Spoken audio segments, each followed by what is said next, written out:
আজকে আমি এখানে বাবুই পাখি নিয়ে কিছু বলতে চাই। আমরা যদি একটু লক্ষ্য করি তবে দেখতে পাবো বাবুই পাখিরা কিন্তু তাদের বাসার জায়গা হারাচ্ছে। একটা সময় ছিল আমাদের পরিবেশে অনেক তাল গাছ এবং নারকেল গাছ ছিল, তাতেই আমরা দেখতে পেতাম বাবুই পাখিরা সেখানে সুন্দরভাবে বাসা বাঁধছে।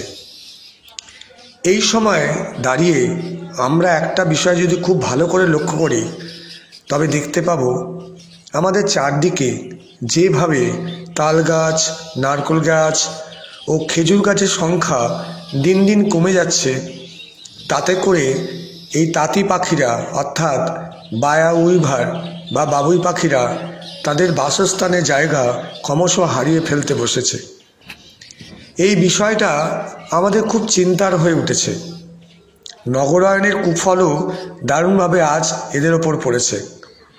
কোনো উপায় না পেয়ে বাবুই পাখিরা আজ জলাশয়ের কাছে, বন জঙ্গল ও ঝোপঝাড়ের মধ্যে বাসা বুনতে বাধ্য হচ্ছে।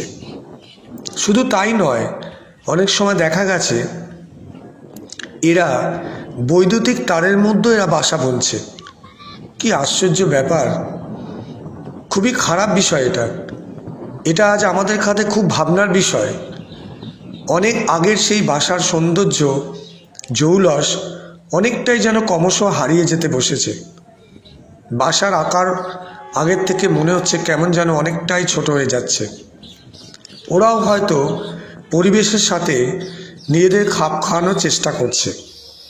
এই রকম প্রতিকূল পরিস্থিতির মধ্যে নিজেদের অস্তিত্ব বজায় রাখার জন্য ওরা আপ্রাণ চেষ্টা করে চলেছে। আজ সত্যই কিন্তু এবার এদের নিয়ে আমাদের ভাববার সময় এসেছে। এদের থাকার জন্য যে পরিবেশের দরকার সেটা ক্রমশ যেন আজ হারিয়ে যাচ্ছে। এটা যদি এই রকমভাবে চলতেই থাকে তবে এমন একদিন আসবে যেদিন এই পাখির দেখা আমরা হয়তো আর পাবো না, তার সাথে এর সুন্দর বাসাকেও হারাবো। তখন বইয়ের পাতাতেই এদের স্মৃতি আবদ্ধ হয়ে থেকে যাবে। আমরা সবাই মিলে অঙ্গীকারবদ্ধ হয়ে পৃথিবীটা ওদের বেঁচে থাকার উপযোগী করে তুলব। এদেরকে বাঁচিয়ে রাখার জন্য সবুজ গাছ ও জলাশয় সংরক্ষণ করার সাথে সাথে হোগলা ও নলখাগড়া গাছকেও আজ বাঁচিয়ে রাখার খুব প্রয়োজন হয়ে পড়েছে। বাবুই পাখির আগামী ভবিষ্যৎ যাতে আরও ভালো হয়ে ওঠে সেই দিকেও আমাদের সবার একটু নজর যদি পড়ে তো খুব ভালো হয়। ওরা ভালো করে আমাদের এই সুন্দর পৃথিবীতে বেঁচে থাকুক, এটাই আমরা চাই। আমি যে এখানে ভিডিওটি দেখাচ্ছি, এই ভিডিওটি আমাদের হালিশহর এলিয়ার সংলগ্ন অঞ্চল থেকে সংগ্রহ করা। এটা যদিও আমার বছর 2-3 আগে তোলা, কিন্তু এই মুহূর্তে দাঁড়িয়ে আমি কিন্তু সেই রকম বাসা আর দেখতে পাচ্ছি না।